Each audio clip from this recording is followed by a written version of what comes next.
Political leaning, I don't watch politics. Don't have any political opinion. No. Did you vote? Me? No. Kerala, sir. 100% literacy, sir.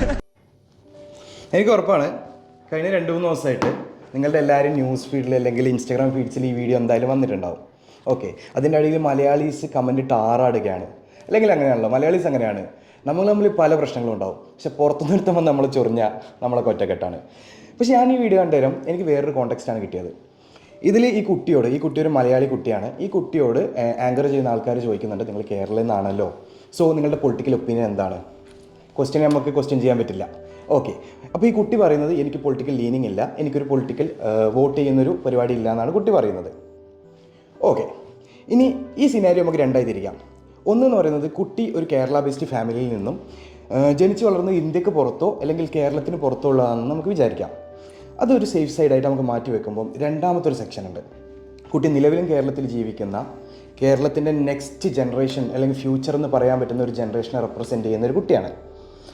ഈ ജനറേഷനിൽ പലരെയും നമ്മൾ കണ്ടിട്ടുണ്ട്, ഇവർക്ക് ഈ പൊളിറ്റിക്കൽ ഒപ്പീനിയനും പൊളിറ്റിക്കൽ പാർട്ടിയെ സപ്പോർട്ട് ചെയ്യുന്നതും തമ്മിലുള്ള ഡിഫറൻസിയേഷൻ അറിയില്ല.